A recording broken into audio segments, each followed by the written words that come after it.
After endless fake ghost TV shows, here at last is a documentary that presents the real evidence. Manu, are you there? Emily? Yes. Yes. Hello, Manu. The experiments featured in this programme have been described by the scientists who witnessed them as some of the best evidence for life after death ever. We had 1,000 hours of continuous communication with the spirit world. Be quiet, be quiet, be quiet. Marie. For 5 years, the Skull experiment continued to produce a vast range of extraordinary phenomena, more than in any other experiment in the history of the paranormal. It was witnessed by hundreds of visitors and monitored by a team of internationally renowned scientists and investigators. I must stress, it changes your paradigm. What they claim to have seen and recorded is so shocking that many will find it unbelievable. The table levitated and began to spin very rapidly. I'm not at all convinced that there is such a thing as life after death. In the US, we put psychic Alison Dubois, the inspiration behind the hit TV show Medium, to the test. Could she communicate with one of the leading Skull researchers after his tragic death? Is there a doctor in the house? And we meet this woman. I'll just never be this age again. She says she can pick up the voice of her dead son on this simple tape recorder. We also followed the Skull group to Italy, where they conducted seances with Marcello Bacci, one of the world's most unusual mediums.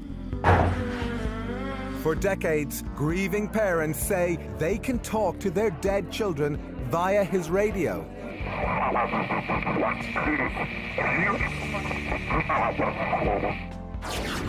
Although the experiments featured in this program provide scientific evidence for the possibility of life after death, most of the public know nothing about them.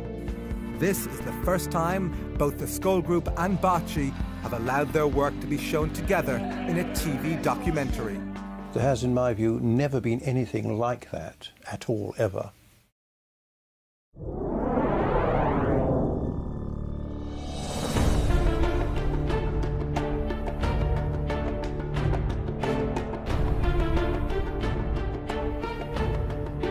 In the mid-1990s, in the tiny English village of Skull, one of the most remarkable experiments ever attempted in communication with the dead took place in the cellar of this house. The Skull experimental group who conducted these experiments consisted of Diana and Alan Bennett, two of Britain's most accomplished mediums, as well as organisers and investigators Robin and Sandra Foy. Hi, hello there. Nice to see you. For 5 years, twice a week, the group would meet in this tiny cellar. Here the Bennetts would go into trance, allowing what they say were the voices of the dead to speak through them. Yes, we hear. Talking. Hello. Come on, friend. Come on, friend. We can hear you starting. But the Skull Group went far beyond this, achieving spectacular results in a claimed form of spirit communication known as physical mediumship. There's a wide range of phenomena that physical mediumship over the centuries has been supposedly able to produce.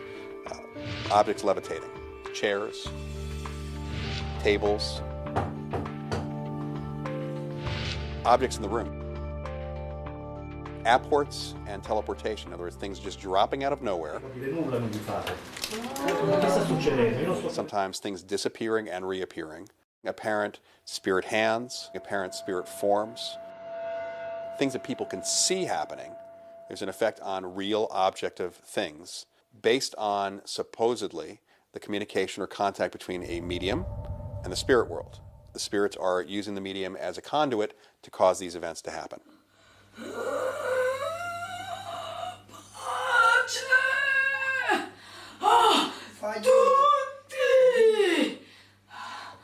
Physical mediumship is entirely different from mental mediumship because everybody that's present at the time can witness what's happening.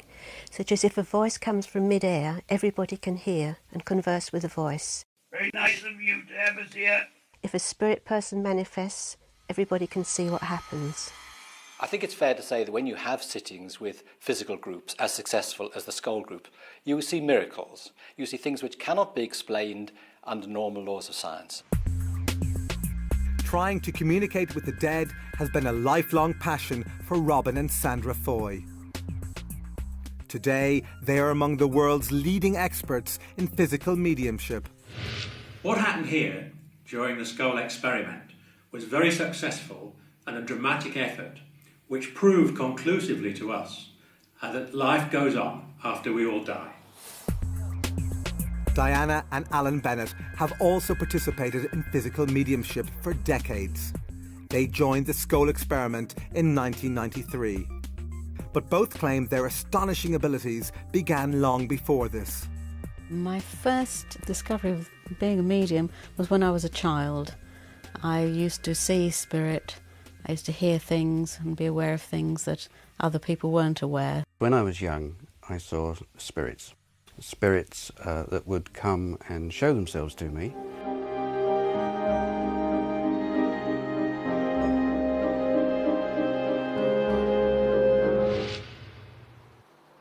I think the greatest effort come from the spirit side. I mean, without them you can sit there and nothing will happen.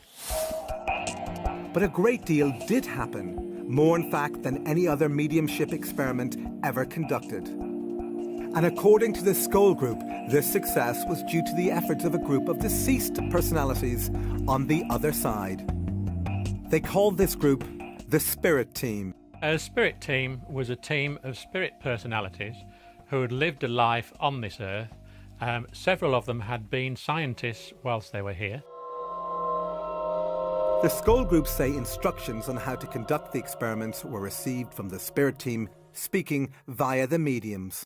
If you put your hand into the bowl, please. Some of the initial experiments involved photography.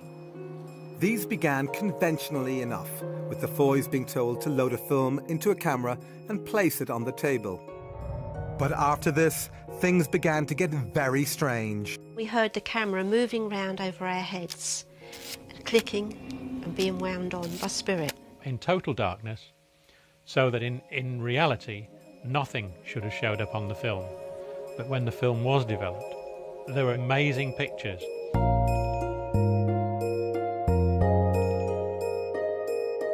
Wartime pictures of St. Paul's, of a bus that was blown apart in the Blitz. Quite amazing stuff. It was never explained to us exactly why we got these particular pictures, other than the fact that we had a separate photographic spirit team working with us at that stage, who were practicing their art and seeing what they could achieve. Some films contained images of faces, including human faces, in various stages of formation. There were a series that appeared to represent bubbles and various other things coming together, partial faces, etc. We were told that what we were seeing were areas of communication within the spirit world.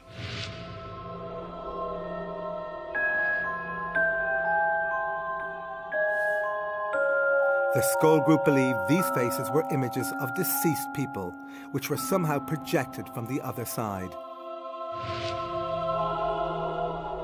To them, this theory was confirmed with the appearance on another Skull film of this blurry profile.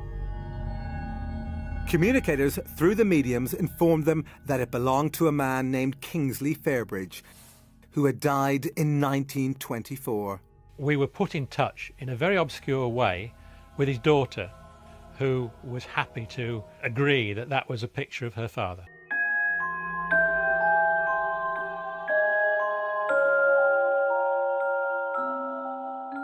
In the next experiments, the Skull Group say they were able to create these images not only in total darkness, but without the use of a camera. We were asked by the spirit team to put a totally unopened Polaroid 35mm film just in its plastic container.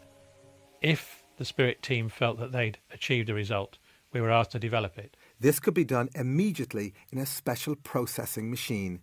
You can imagine our surprise when we brought this film up, they'd never been opened, put it through the processor and viewed it, and there was images and faces and writing. How do you explain it was there, you know? In order to counter accusations that they faked these images, the group invited independent investigators to select the films. I checked the box, which was factory sealed, identifiable by the glue marks. He then broke the seal, signed the plastic film container and carried it into the session where it remained on the table. But could it have been switched? I'm 100% certain that the film I selected was the same film that was returned to me at the end of the session. The film was immediately processed in front of him. Halfway along the film, we could see a Latin statement. The spirit team had said that they'd worked on the film, and lo and behold, there it was.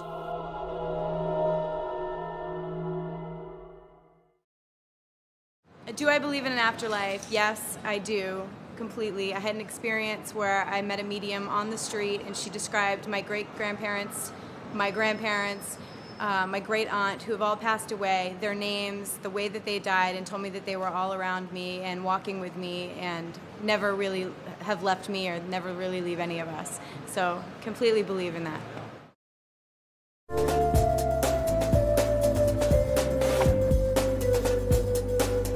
News of the remarkable events at Scole reached Italy, where the Scole group travelled to meet one of the world's most unusual mediums.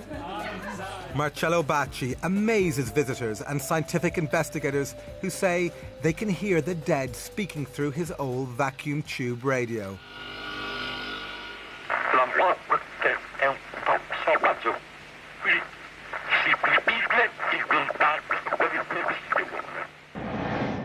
This extremely rare form of mediumship is also called direct radio voice, or DRV, and is virtually unknown to the public. With it, experimenters believe that two-way conversations with the dead are possible. But could the Scole group communicate through Bacci's radio? Manu, are you there?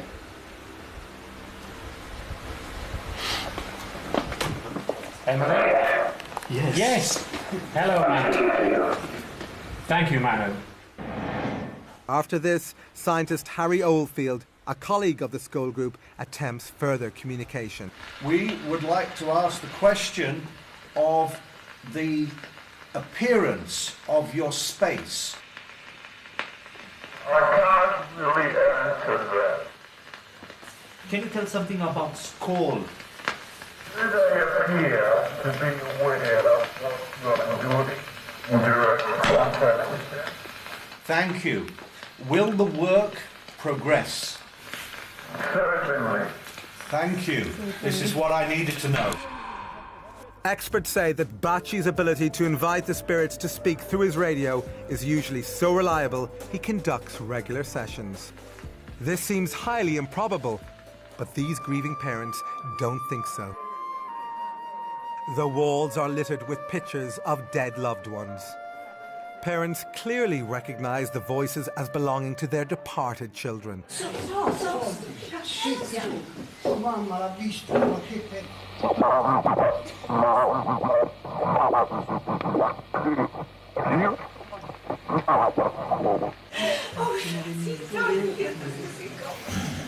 Io sono certa che è mio figlio, così come le altre mamme, perché i ragazzi quando si presentano prima chiamano la mamma, il nome della mamma e poi il loro nome.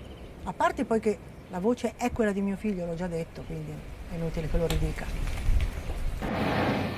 Da non dimenticare, tuo figlio, ti do spettato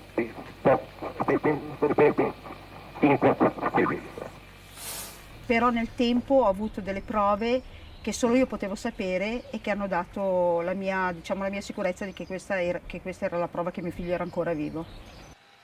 For the bereaved, it's an experience that rescues them from torment. La mia vita è la nuova vita, io dico sempre la vita di prima, poi si è fermata quando lui se n'è andato e ricominciata quando l'ho sentito, diversa. We wish to know more with respect. Sometimes where the communication with us becomes more difficult. But are these radio voices just a clever hoax? Not according to scientists who have subjected Bacci's mediumship to a battery of tests. One of the leading Italian investigators is Paolo Presi, and his colleagues from Il Laboratorio, an organisation that uses the most stringent methods of science to investigate paranormal claims. He is a medium. Surely is a medium because all happen when he is present on the experiments.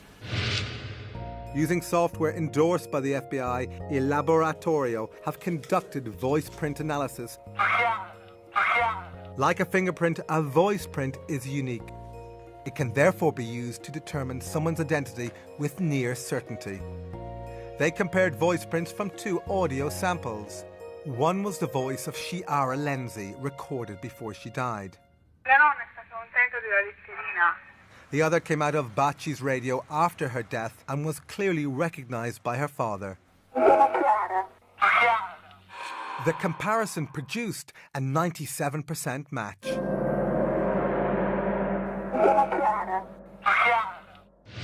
Despite this startling evidence, skeptics claim that the voices could be faked by transmitting them from a remote location. But Dr. Emanuele Toriello, who has been investigating Bacci for decades, believes this is impossible. Dr. Toriello was present during key scientific experiments that, he says, eliminated any possibility of remote transmission. One of the first of these experiments involved putting Bacci's radio inside a special device that shields it from all radio signals. Yet still, the voices continued. We couldn't be more excited. Second point, the radio was switched off, and though the voices were going through. The third and main point, that the tube or the valves of the radio were totally removed. Still the voice were going through. So you tell me how is possible? Thank you for all your hard work.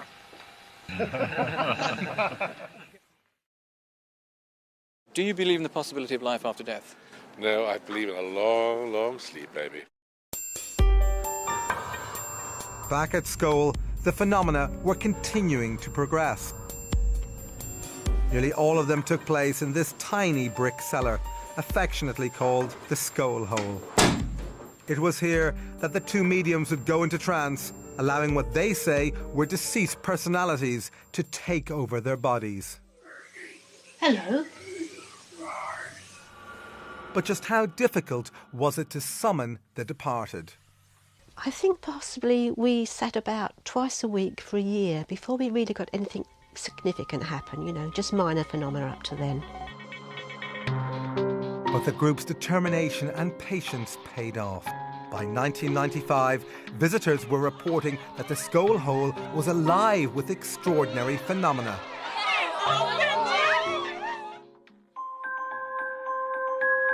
According to the Skål Group, their spirit communicators requested that they place this empty glass dome on their table. The glass dome was very important to the Skål work. Creative energy stored in the dome and was used by the spirit team to produce the phenomena that happened at Skål. In this remarkable photograph, the energy can actually be seen radiating out from the dome. But since these phenomena are so unusual, the group knew that without careful independent scrutiny, their experiments would be dismissed as fake.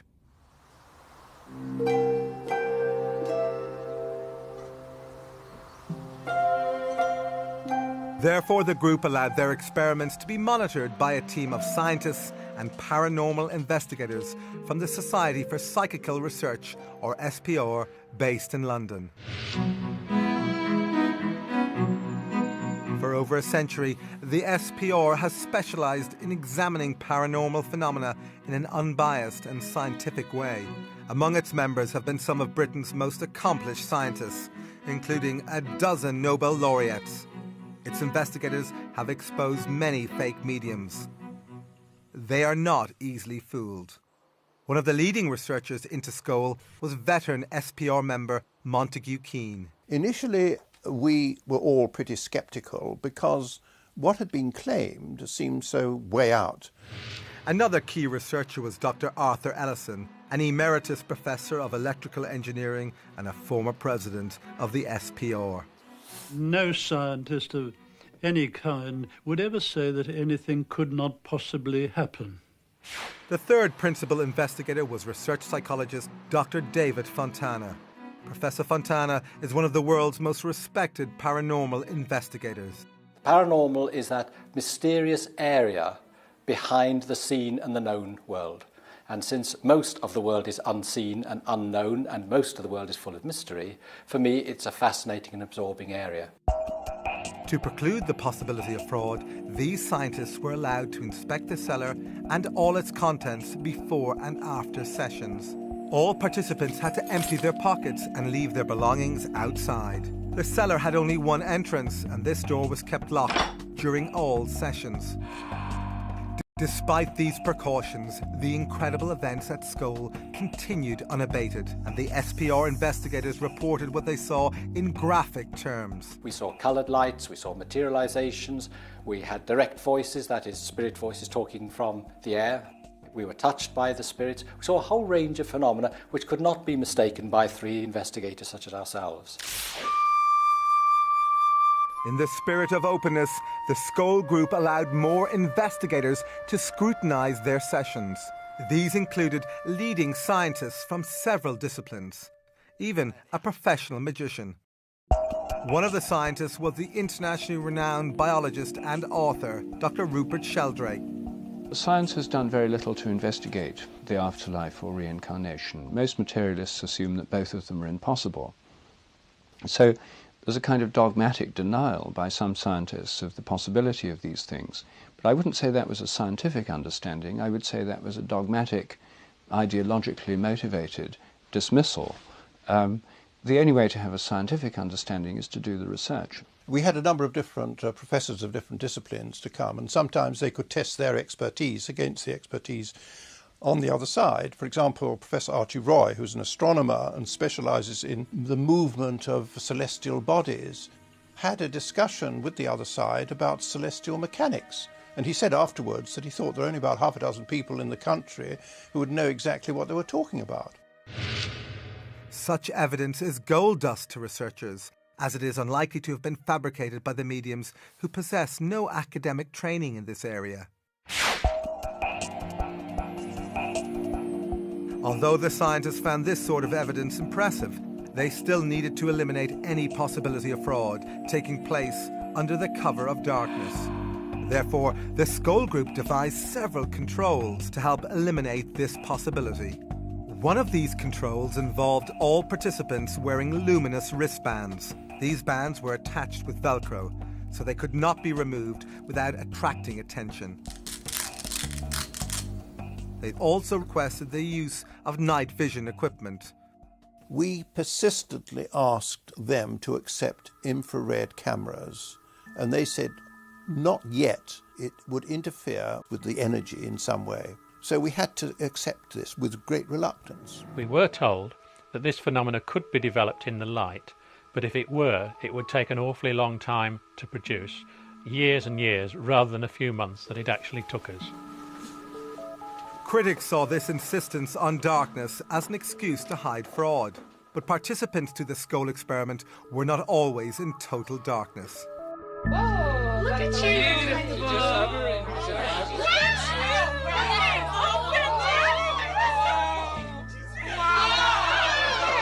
There were various shapes, generally like a pea-sized light, and it had substance. They would come and sit on your hand. You could feel them. They were intelligently directed and intelligently moving and would be responsive to our wishes, whether expressed or silent. The gyrations were sometimes so rapid that it almost left like a circle of light going over here and over there. Sometimes two lights would appear and just stare at me within inches of my eyes. I thought at first that the lights must be small light-emitting diodes suspended on the end of nylon fishing line. Then suddenly a light would start to do a tap dance on the table, bouncing up and down on the table, and you could hear it click as it rebounded from the table, and suddenly it went pop, went through the table and came out the other side. Now, no nylon fishing line explanation would account for it going through an apparently solid, well, it was a solid object, a table. The lights also had another rather strange trick up their sleeve, if I may talk about lights as having sleeves, and that was to pass through bodies. I was actually used as a guinea pig in the early days to see how it felt and to develop the phenomena. And this light would actually enter through my chest, and then 3 minutes later it would probably pop out of the arm or something and disappear across the room. This was being developed to produce a healing phenomena. I have this bad knee, and at one point we had a light that was moving around the room and rested on my knee for a minute and suddenly moved inside my knee. Yeah, she just went into my bad knee. I could feel it moving around in my knee, and then all of a sudden shot out the back of my leg and took off. The pain was greatly reduced, and the swelling that had been in it that day was gone, and that was a huge, wonderful thing to happen.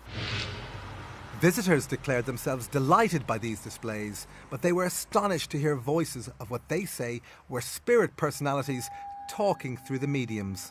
We had 1,000 hours of communication during the skull experiment, 1,000 hours of continuous communication with the spirit world. Be quiet, be quiet, be quiet.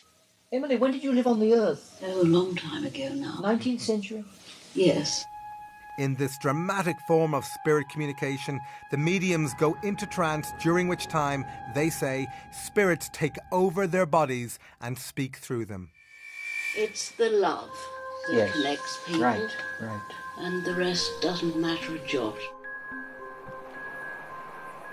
So what's it like to supposedly talk to the dead in this way? It becomes very natural, and actually talking to somebody who is deceased, if you like, is a natural thing, purely and simply because it's the same as you talking to me here in this room at this very moment. There's no difference other than the fact that we are aware that they're no longer in this world. And not be frightened in any way. But could the mediums have just been acting? The researchers didn't think so. The voices were quite different from those of the mediums themselves, and the personalities behind the voices were not only quite different, but were very consistent. Even the accents were. But it wasn't just the consistency of the accents that impressed the researchers. They reported that the personalities also remembered every detail of all conversations spoken to visitors over a 5-year period. Add to those skills the ability to read minds. This apparently occurred when a female spirit spoke to the group. She would tell us what was going to happen. She would comment on what we were doing and sometimes what we were thinking. She would answer our questions quite frequently before we had actually asked them, which was quite embarrassing sometimes. Thank you for your warm appreciation of what we're trying to do. This communicator identified herself as the spirit of a Mrs. Emily Bradshaw. And Mrs. Bradshaw, who was a very commanding figure, a lady of the upper-class Victorian or Edwardian lady. Well, she sounded like that. We continue from our side of life to influence people still in the body. But what evidence was there that these voices were really from the deceased? We knew that we were communicating with deceased personalities because a number of people who communicated with us were able to be identified by independent witnesses at the time who could testify as to them being people they knew, evidence which couldn't possibly have been known by anybody else. But what's it like for the mediums to have these ethereal communicators speak through them? Those sensations become more and more intense and build up to a point where I feel the personality actually taking part of my senses over. I become more and more unaware of my own body and also more and more unaware of my own thoughts.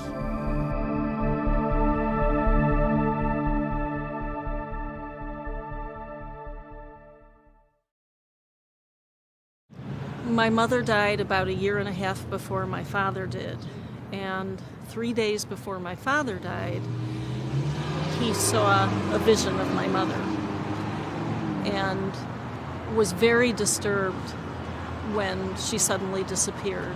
And I believe that his death coincided with that vision of her and wanting to see her again.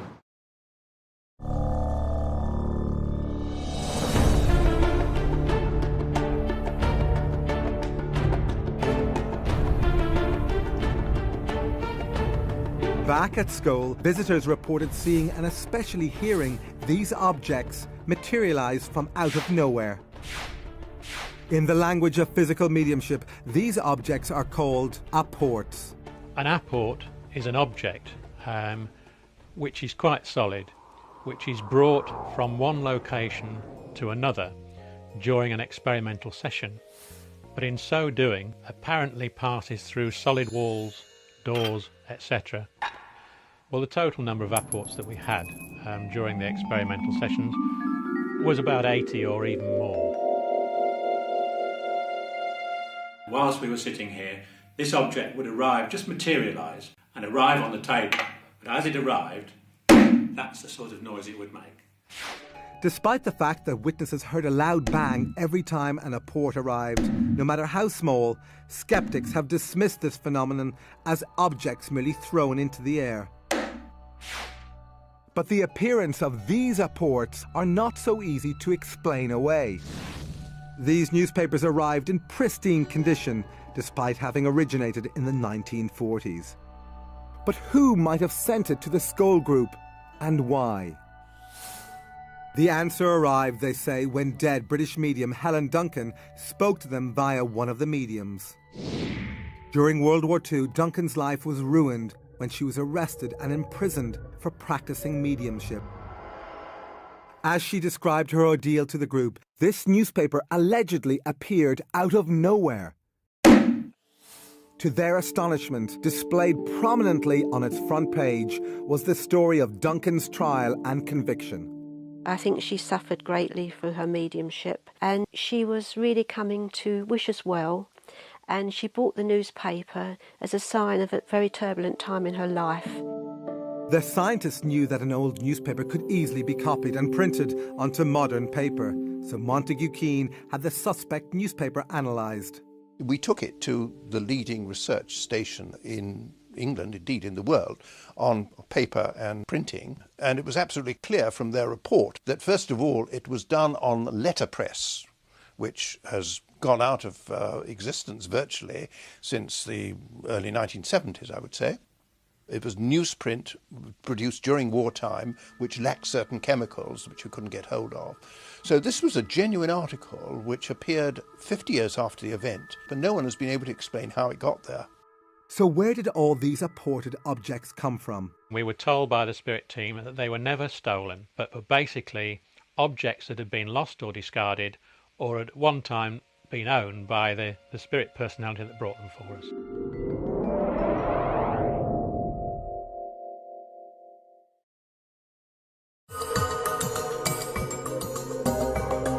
Back in Italy, we were given unique access to film one of Bacci's private seances.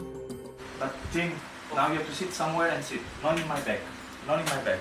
Somewhere that you can, yes. Despite the loss of this camera, we were allowed to continue using this night shot camera to record the seance, which took place in total darkness.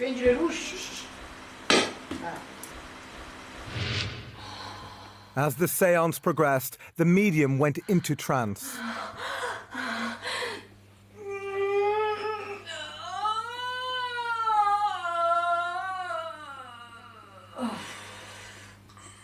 We were hoping to capture what visitors to Skull said they had witnessed, the levitation of solid objects. However, minutes later, we were asked to switch off the night shot camera. But secretly, we kept it running. And what we captured was truly astonishing. This heavy oak table rose into the air.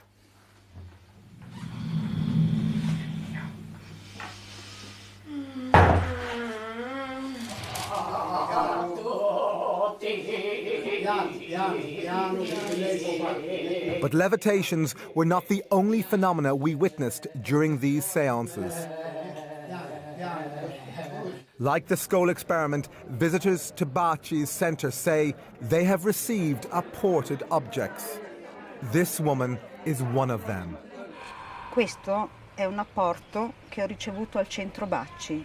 Al centro Baci succedono spesso queste cose ed è incredibile. Uno potrebbe dire le hanno messi là, se lo sono inventati, ma non è così, perché chi l'ha vissuto sa che questo è vero.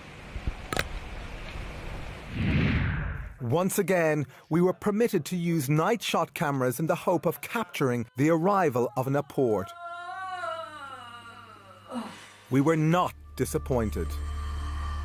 With the medium in trance, the camera crew were astonished when, out of nowhere, they felt these flowers falling on them. Che sta succedendo? Io non sto capendo cosa fate. Che sta succedendo? Io non sto capendo cosa With the lights on, people reacted in amazement at just how many flowers had appeared. This one is gone in his head. Sì, così. Così, proprio in mano. Così. As they collected them, we continued our filming. You see, it has been ripped. It has been ripped. See, it is fresh. Although we saw no signs of trickery, this séance was not conducted under controlled conditions. Therefore, critics could claim it was possible for someone to have thrown the flowers into the room. But apports which have a specific connection to departed loved ones frequently appear at the centre. Connections that Baci has no previous knowledge of. Sempre la prima sera mi è arrivato un apporto, una foglia di giada di questa grandezza, identica alla foglia che mio figlio aveva sulla tuta della foto che io ho portato quella sera per far conoscere mio figlio, ma che nessuno ancora aveva mai visto. Identica. This woman said that a single red rose was apported into her hand. She was also convinced it came from her dead son, because every week, she told us, she placed an identical flower on his grave.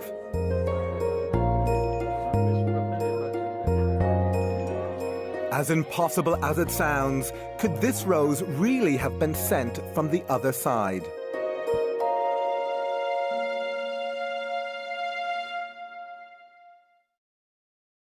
I'm not sure that I do believe in the afterlife. I think it's because I'd like to have final rest when I die rather than have to think about coming back as something else.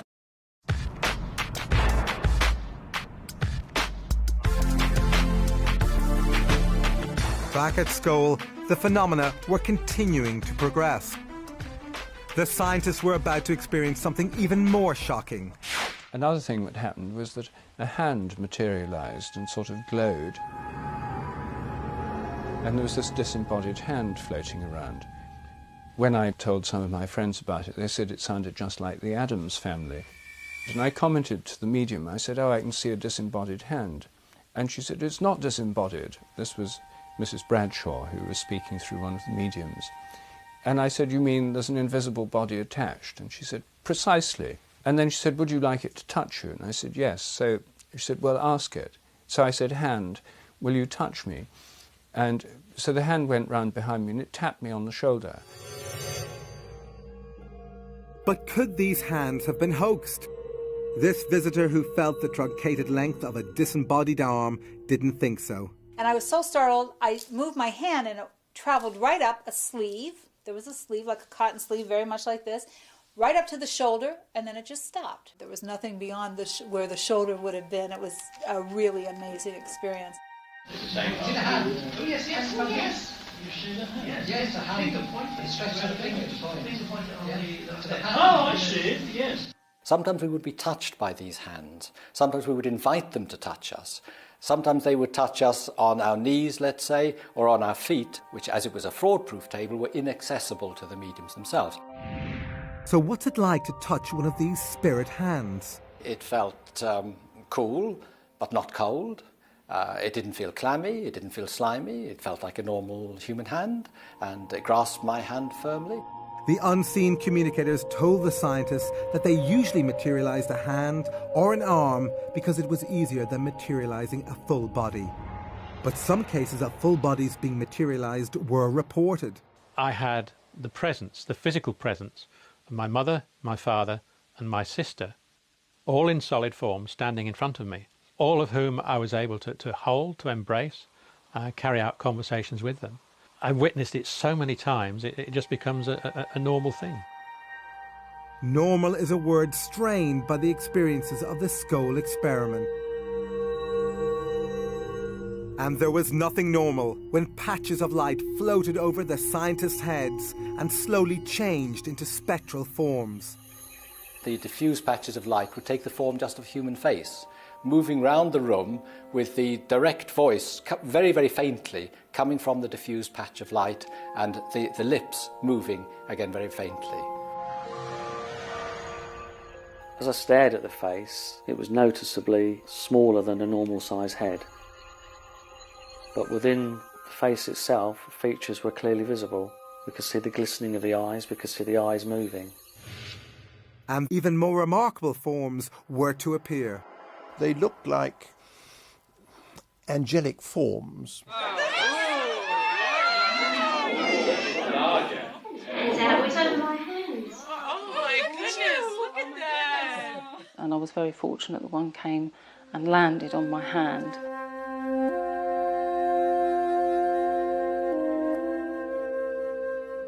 And just the energy that you felt from it when it connected with you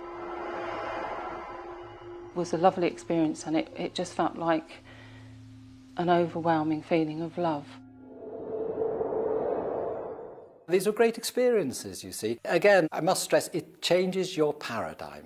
You go in thinking none of this can be true, but after experience after experience after experience, it gradually dawns on you, hey, there's something going on here that we can't explain by normal scientific laws, but which nevertheless exists.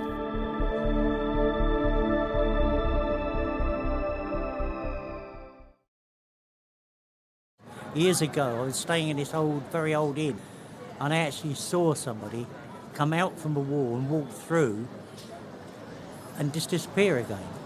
And I just believe there are people that are trapped between here and the next world.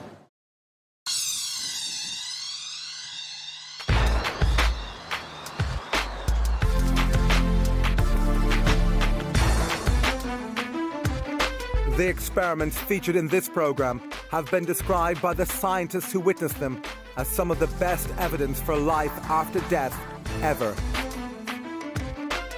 After 2 years of intense effort, the skull experiment began to produce more phenomena than in any mediumship experiment in the history of the paranormal.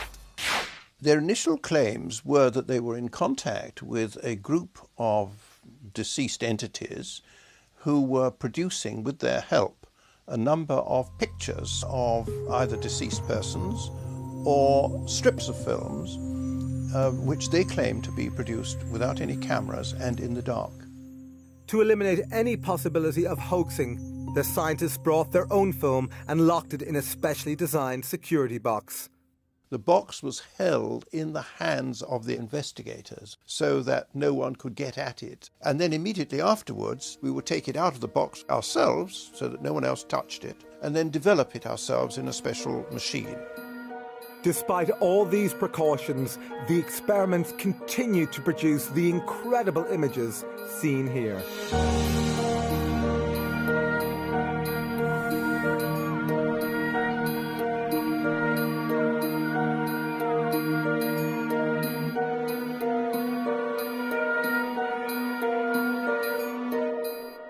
They were able to achieve whole lengths of film, sometimes up to as much as 4 feet, with various words, symbols, messages, all sorts of different things on that film.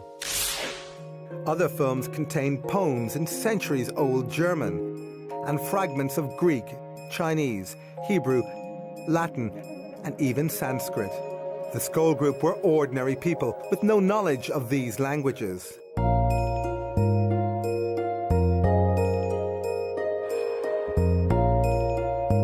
But did these films have a purpose? If dead personalities were producing these images, why did they apparently design some of them as complex puzzles? Providing something which is a puzzle, which is difficult to solve, is simply because it is difficult to solve. It isn't readily available. It can't be easily attributable to the person sitting around the table. Despite lengthy investigations, the possible authors of some of the films, like this German poem, proved impossible to trace. But others were easier to track down. This one contains a poem by Frederick Myers. Intriguingly, Myers was one of the founders of the SPR and a passionate researcher into the evidence for life after death. Before he died in 1901, he promised his colleagues at the SPR that he would try to communicate with them from the other side. Could this film actually represent evidence of the afterlife sent by one of its greatest investigators? Mostly the researchers were unclear as to who might have created these films. However, there were clues as to who the ghostly authors might be in the form of initials or signatures. For example, in this film, the signature appears to belong to the dead singer and actor Ivor Novello. This was received on one of the Skull films. Compare it to Novello's actual signature. Investigators say these images were created in total darkness. But how? I think that those pictures can be explained only by imagining that the spirits can project their recollections and images onto a film in some way we can't begin to understand. The only alternative explanation is they are all fakes, and I don't believe that there's evidence that that is the case. Although the mechanism for their creation remains a mystery, investigators concluded they were unique. As far as the photographic evidence is concerned at Skull, the strips of film, there has, in my view, never been anything like that at all, ever. As far as I'm aware, I don't think there is any scientific evidence for life after death.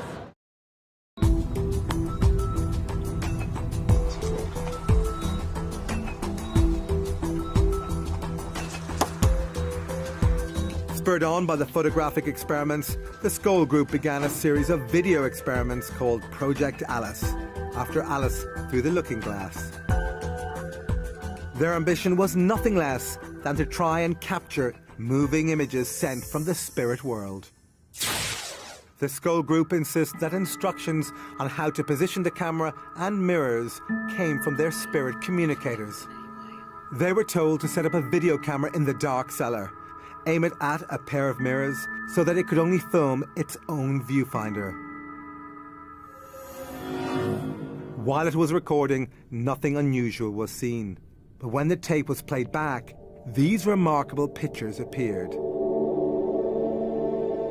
We had images on the video, sometimes of what looked like a tunnel of light. Other times, spirit faces were coming towards us. Sometimes what appeared to be a doorway moving.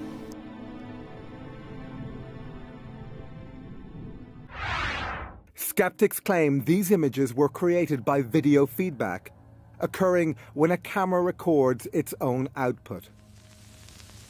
But scientists have ruled this out. Video feedback doesn't produce this kind of result. As to what these extraordinary pictures represent, we can only guess, since their meaning was never explained to the Skull Group. This video, also totally unexplained, appears to be a ghostly face with moving eyes.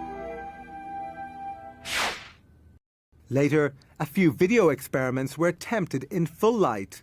Again, nothing unusual was seen during the recording.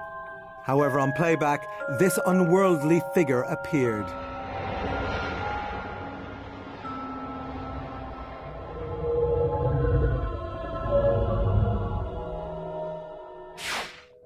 But was it possible for the Skull Group to have faked these images? Not according to the investigator who monitored these experiments, Swiss lawyer and businessman Dr. Hans Scher. There's absolutely no possibility that this film could have been prepared before, because I selected one of the video films which was in its original packaging, which I opened. I took the film out, I signed the film, and I put it personally in the video camera. He inserted it into the camera. We never touched at any stage the camera or the film. When we played the film, it showed at the beginning a number of bubbles of various colors.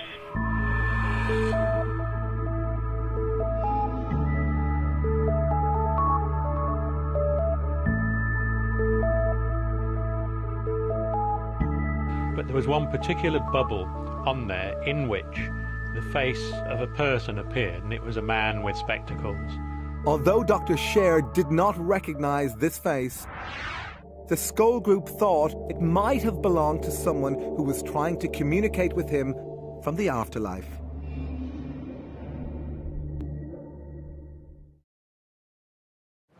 I have heard of the electronic voice phenomenon. I think it's actually one of the most disturbing and unnerving aspects of the notion of there being an afterlife.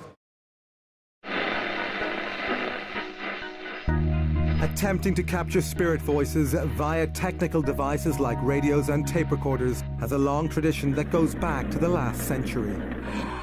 Today, there are tens of thousands of people around the world who say they have captured the voices of the dead on simple tape recorders.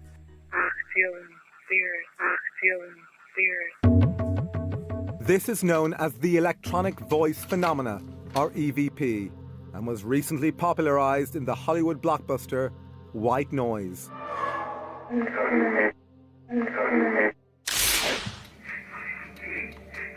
Despite the Hollywood treatment, EVP has been the focus of serious scientific investigation.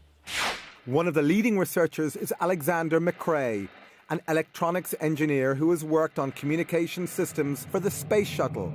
He has been investigating EVP for decades. If somebody came up to me in the street and said, there's nothing paranormal about EVP, I would say, well, I've done at least 20 years and hundreds of experiments, and I know that it is a paranormal effect. Now, how many experiments have you done?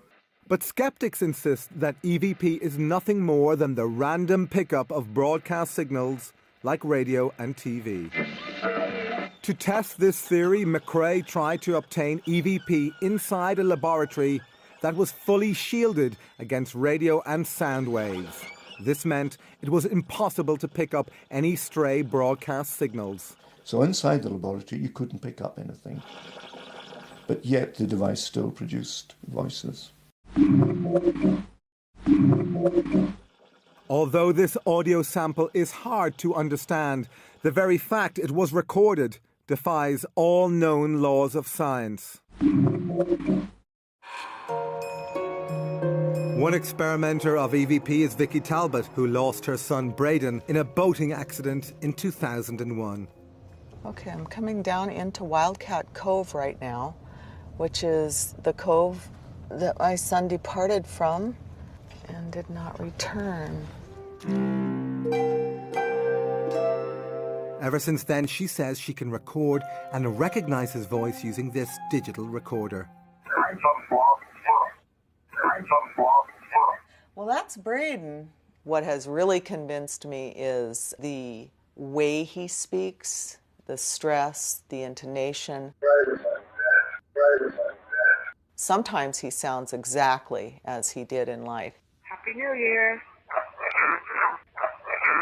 He will use certain phrases that we used to use.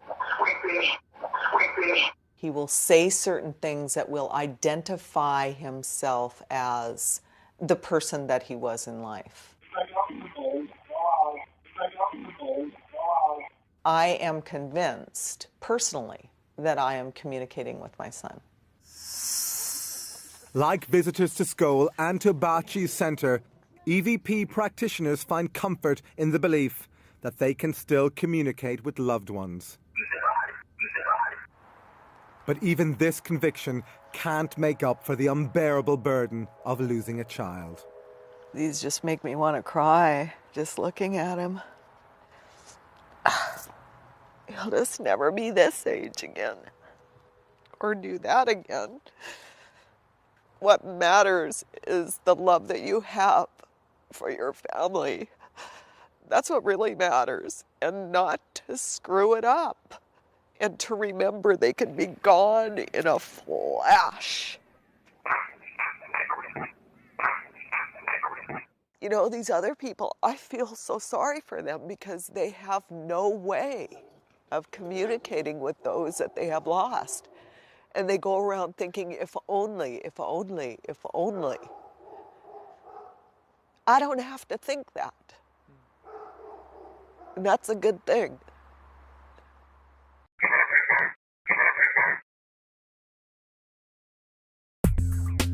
Although EVP provides some comfort to the bereaved, practitioners say that the voices are often unclear, always one way, and frustratingly short.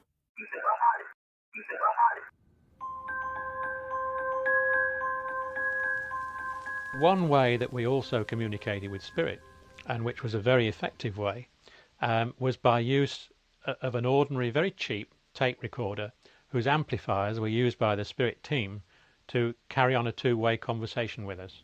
We inspected this machine and found it was completely normal. Earlier, its built-in microphone had been removed to eliminate the possibility of recording anything. When the machine, which contained a blank cassette, was activated, witnesses were astonished when they heard this voice asking them a question. Yes. Yes, go like financial group. Experimenting with audio.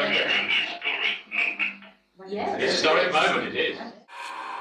The Skull Group say that their spirit communicators suggested ways of improving their experiments.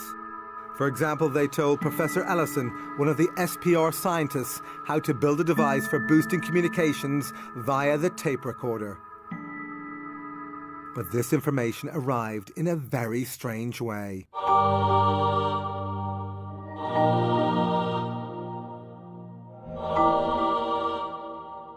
These images appeared after an unexposed film locked in the security box was later processed by the scientists. The scientists speculated about who was providing this technical information. Then initials at the end of the film seemed to have solved this mystery. I wrote to the Edison Memorial people in America, and they sent me a copy of one of his letters, which contained his initials, which looked almost identical to the signature on this film. This matching set of initials convinced the researchers it was Thomas Edison providing this information. Not only was Edison the world's most famous inventor, he also had an enormous interest in the possibility of an afterlife. His intention to build a machine that could communicate with the dead made headlines around the world, but he died before being able to build it. Is it possible that through the Skull Group, he finally achieved this aim?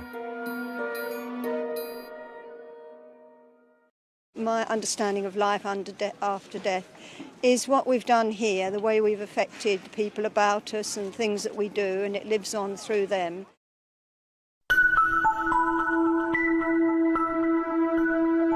Spirit voices speaking through the mediums. Spirit communication written on sealed film in locked boxes. All these incredible phenomena. But could the scientists have been tricked? Skeptics are often unaware of the amount of experience and the amount of knowledge that goes into investigations of this kind. Between the three investigators, you could say we'd had 50 years and more. We know all the tricks. I don't see how it could be faked. It's impossible.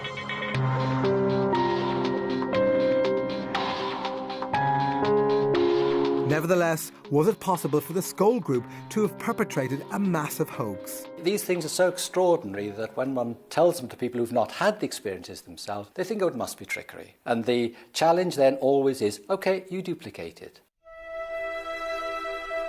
But so far, no one has been able to do this.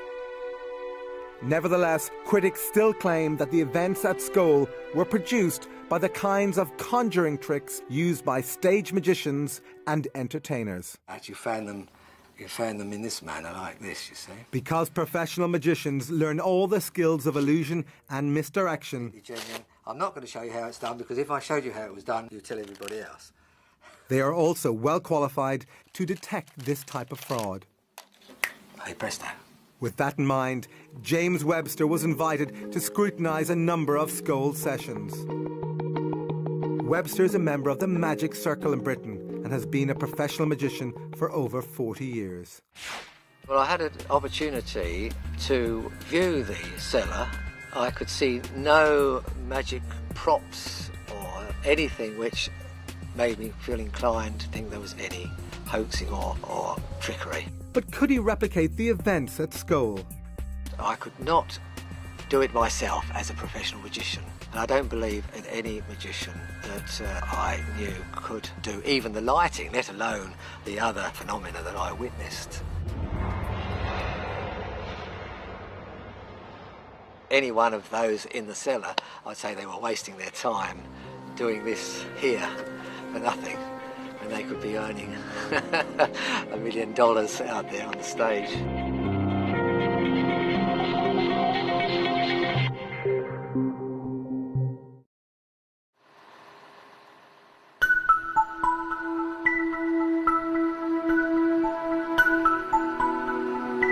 In 1999, after an exhaustive 2-year investigation, the investigators published their conclusions in the SPR's official proceedings. They were looking for evidence of a hoax. They sifted evidence for signs of fakery. But did they find it? If you take all the phenomena within the whole of the Skoll experiment over 2 years while we were there, I would say that the possibility of fraud and faking was nil. Although the Skoll report includes theoretical discussions about how individual phenomena might have been faked, the chief investigators concluded that events at Skoll cannot be explained either by known scientific laws or by trickery. But psychology professor Chris French, the co-editor of Skeptic magazine, remains unconvinced. There's lots of claimed evidence for life after death coming from lots of different sources. The debate should be about the quality of the evidence. At the moment, on the basis of the available evidence, I'm not at all convinced that there is such a thing as life after death. I think the skeptics regard the possibility of the survival of human consciousness as inherently so impossible that anyone must be rather crazy to believe it. But when you look at the evidence, you have to ask yourself whether you'd be even more crazy not to believe it, or to find some alternative explanation which makes any sort of sense. And I haven't found one.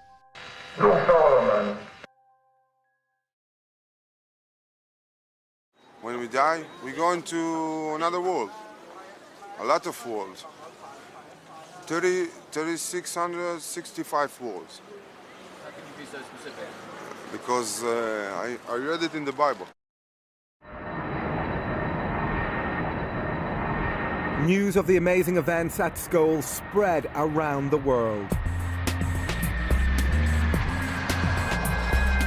In 1997, they were invited to hold sessions in 4 European countries and the United States. Some of the most successful sessions occurred in the Los Angeles home of Brian Hurst. We wanted to see whether it could also take place so many thousands of miles away from Skoll, here in Southern California. Hurst's converted garage was the venue for 8 sessions. As many as 30 people attended each one. Oh, hi! Hello, Cynthia. Hi, nice how to are see you? Great. Before each session, investigators carefully inspected the room. Many people went in at different times before the sessions, and there was no paraphernalia, there was nothing hidden there at all. Despite being interviewed a decade after the Skoll experiment, these witnesses are still profoundly moved by what they saw. There was so much phenomena going on. It was really overwhelming. As with most sessions, visitors began by sitting quietly in total darkness. Then they started hearing the voices of the spirit team speaking through the mediums. Be quiet, be quiet, be quiet. Marie. Then the darkened room burst into life. Is that cool? Look at that. That is awesome. Wow. It's like a firefly. Like fireworks. Wow. And then it would go up to the rafters of the garage and come down and thunk hard like a big rock hitting the table and then disappear. Just gone through the table. As well as these amazing balls of light, furniture in the room began to move. We had a table in the center of the room that had crystals on it. It's moving. The table is indeed levitating. The table levitated, was turned on its side, and began to spin very rapidly. The crystals never fell off. Even if there hadn't been crystals on the table, it would have been impossible to have turned the table sideways and rotated it with the speed at which it rotated. And we could see this because there were luminescent strips on the table. And it began to spin around actually so rapidly it almost looked like a pinwheel. As well as familiar spirit communicators, other voices the group say belong to dead relatives also attempted to communicate. We're several Someone hours for Shirley. Yes? Sure, Dad? Speak to. Hi, Dad. I really do feel that my dad came and he was the one who put his hands on my shoulders. The way we were situated in the room, my chair was right up against a wall, and there was no way another person could be behind me. Then another hand appeared in front of them. But who did it belong to? There was a particular communicator called Reg Lawrence, who was an engineer in his lifetime and who became very expert at producing voices from midair. Hello, Red. Hello, Brian. Very nice of you to have us here. He just touched my hand. Oh, Oh, yes. Oh, he's stroking it. It's slightly cold, but it's flesh. He's shaking my hand. Oh, my God. Reg, you've made my year. You make mine. As usual, Lawrence did not communicate through the mediums. Instead, the group could hear his voice projected from different parts of the room. Some of the voices were moving around the room, even high up in the rafter area, that somebody would have had to climb up on a ladder to get up there, and there's no way that was happening. The spirit team also came to be regarded as healers by the participants. Has it gone inside you, that light? It's in my chest right now. So it's right there around my heart, and I have a little bit of a heart problem. I was diagnosed with cancer, and a very fast-moving, dangerous cancer. I sat with school, and probably 2 to 3 weeks later, I had biopsies again, and they came back completely negative. All of the visitors attending the LA session said the experience changed their lives forever. When you walk out of that room, you definitely feel like you've been exposed to something very extraordinary. We actually saw the spirits. And that's got to be positive evidence for survival. We do live on after death. They certainly proved that to us that night. Being survived in Auschwitz, and also my parents were killed in Auschwitz, including my 11-year-old brother, who was killed on arrival with my parents, and I just cannot accept it that that should be the end of them.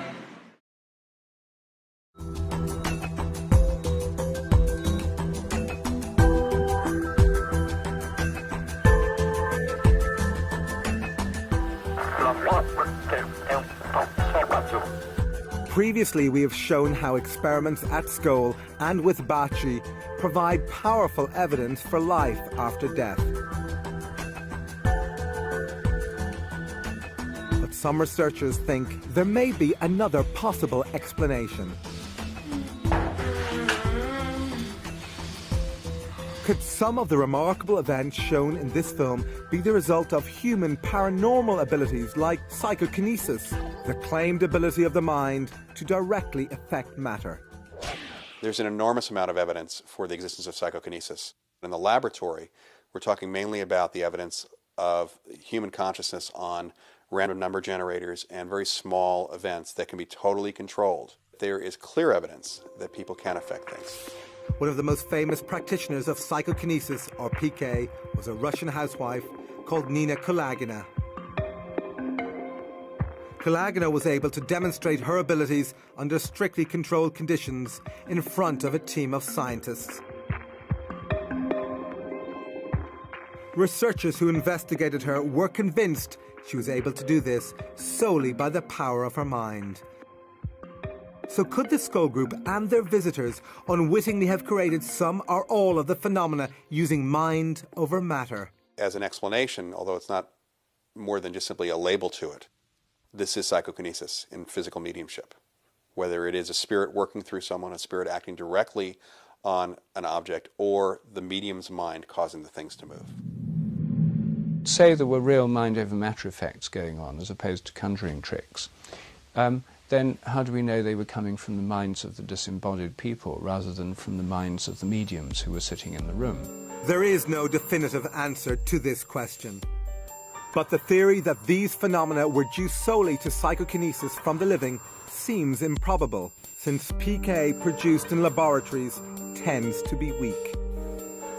Therefore, mind over matter from the living is unlikely to explain the huge range of phenomena featured in this film.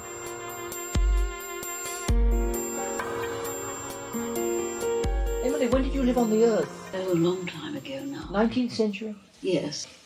We simply have a number of clues of information which was extremely unlikely to have derived from the subconscious mind or the conscious mind of the medium.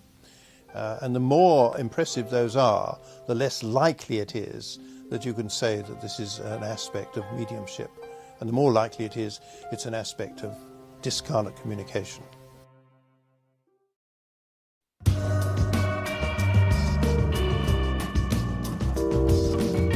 Previously, we travelled with the Skull Group to Italy, where they first met with Marcello Bacci. They say they were able to talk to the spirits via his radio. Come on, who's this? Come on, I'm here. Time stream. But when the Skull Group visited Bacci in a later session, he was having problems. For months, hundreds of people who came from around the world in the hope of hearing their dead loved ones were bitterly disappointed. All they heard was static. Bacci was depressed. He feared he had lost his unique talent. Then, in an extraordinary piece of luck, as our cameras rolled in an interview with Bacci, the radio, which had been silent for so long, burst into life. Chiudete tutto! Cosa they're coming the radio. They're coming the radio.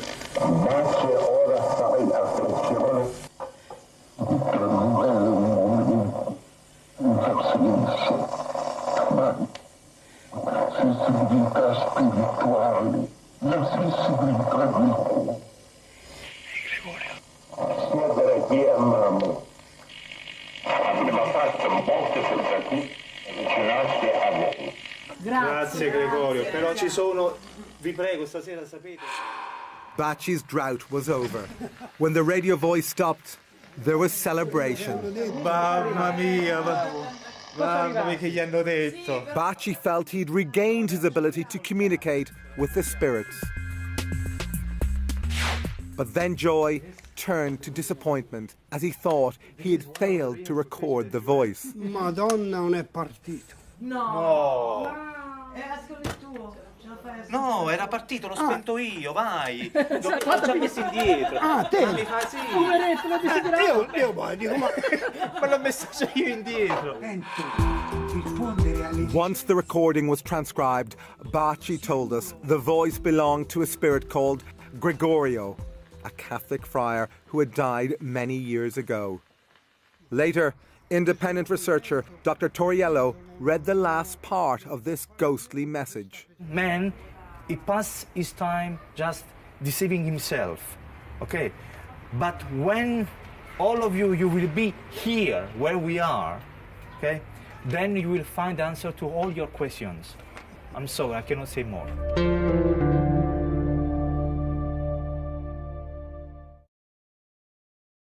We do look down on our friends and loved ones after we die, until such time as we move on to some other dimension. I think you can think what you like, really.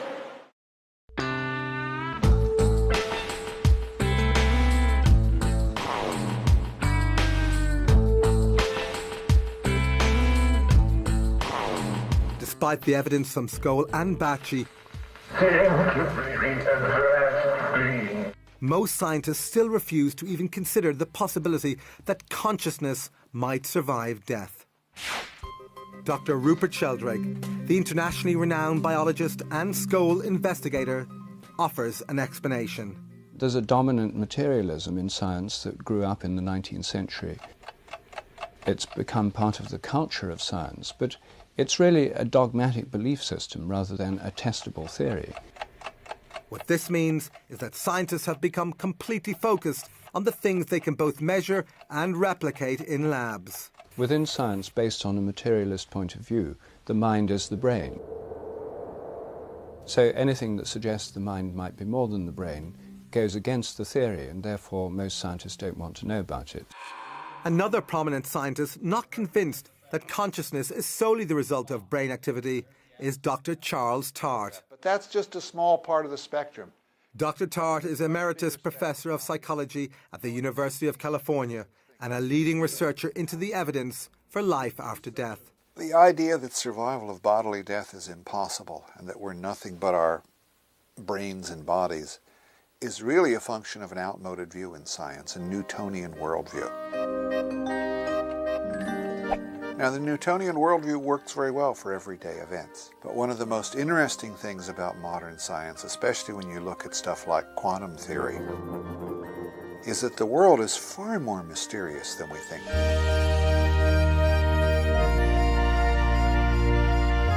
And we now have experimental evidence of what Einstein called spooky action at a distance, that we can instantaneously affect something in a distant part of the universe. That's really wild. If consciousness has any of the qualities of this quantum level of existence, then phenomena like survival of bodily death are probably not so mysterious after all.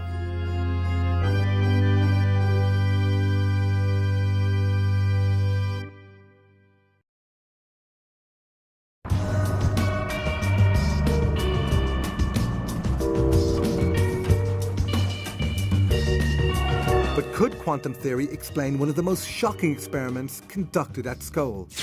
This particular experiment was perhaps the most important experiment of the whole series. Previously, we showed how visitors reported seeing these balls of light appear before them. It's like fireworks. On this occasion, one of them flew inside a large quartz crystal. The crystal then levitated. We could see it glowing, and then descended into a Pyrex bowl. Then Arthur Ellison was invited to pick it up. He picked it up and satisfied himself that it was there and it was glowing, and he put it down again. He was asked right away to pick it up again. He tried to, and his fingers closed right over it. It had dematerialized. There's nothing there, yes, it looks the same, but there's nothing there. Then he was asked to pick it up again, and it rematerialized in his hand. Oh, I can feel the crystal now. Now, this dumbfounded him. This is what finally convinced him that this was real, because it couldn't have been faked in any way. And he had his head right over the top of the bowl in order to ensure that no hand or no instrument could interfere with it. Of course, we were totally amazed by this. Things do not materialize and dematerialize. This is against all the laws of nature. We're trained scientists, of course. We know how the world behaves, and it doesn't behave like that. When you really think what we're experiencing now, yes, it's amazing. Miracle, yes. But what does this remarkable demonstration tell us about what might happen after death?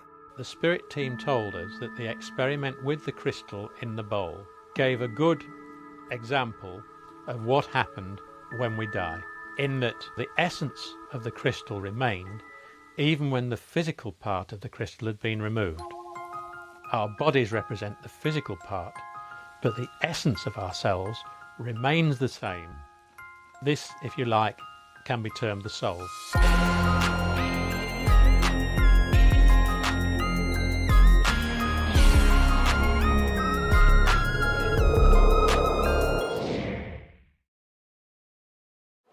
If I believe in the possibility of life after death, what do I think would happen after? I don't know. I just don't know, do you?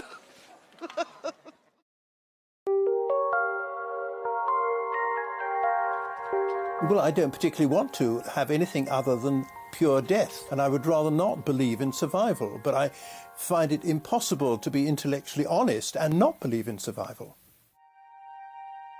Tragically, during the production of this film, Montague Keane died. But this gave us the opportunity of testing whether or not he actually got his wish for oblivion. This came in the form of Alison Dubois. Dubois has become one of the most famous mediums in the world after her abilities were dramatized in the hit TV show Medium. That's huge. When things come through that strong, Huge. I can't get out here. We visited the University of Arizona, where scientists were testing the abilities of America's top mediums. Here we challenged Alison Dubois to contact the spirit of Montague Keane. It's not the same as when you're alive. She was able to conduct her mediumship in full light, in front of the camera, with two researchers seated behind, asking questions. Do you have any idea who this person is? Dubois wasn't given any information about Keane. The only thing she was told was the first name of Keane's widow, Veronica. The fact that he gets to still be here around the people he loves is huge to him. Although many of Dubois' statements were vague, some were astonishingly accurate. He went down at a podium, or no.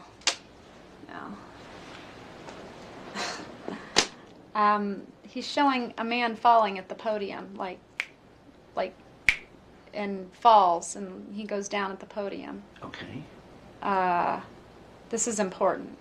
So like an assembly. On the night of his death, Keane was taking part in a debate at the Royal Society of Arts in London. While defending his position, his voice faltered mid-sentence, and he died.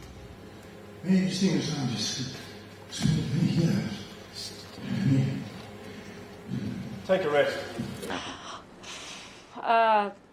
No, I don't even know what it means. I mean, he's making me feel like either he had a heart attack or his breath was taken from him, but he's showing him knees buckling and going down. Is there a doctor in the house? People jumping up, like everybody rising.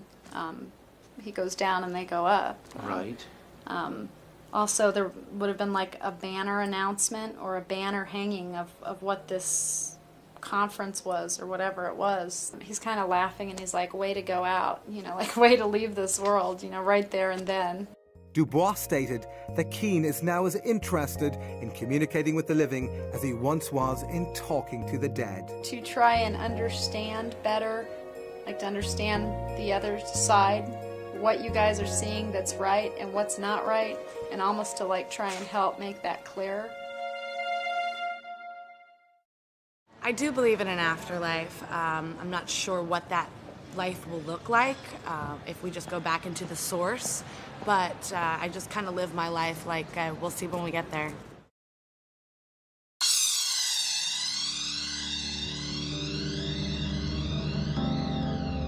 Although some researchers continue to question whether the experiments featured in this film represent convincing evidence for an afterlife, for the leading investigators and participants, there is little doubt it does. We actually saw the spirits.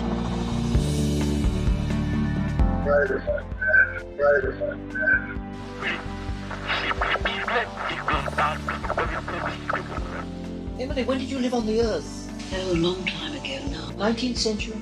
Yes. Come on here.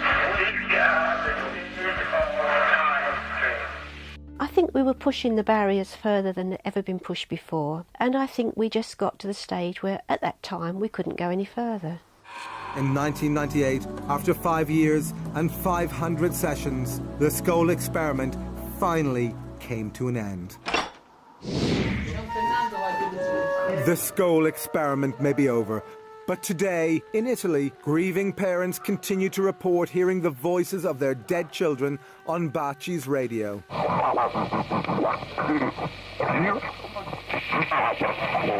And Vicky Talbot says she continues to receive the voice of her deceased son, Braden, via EVP.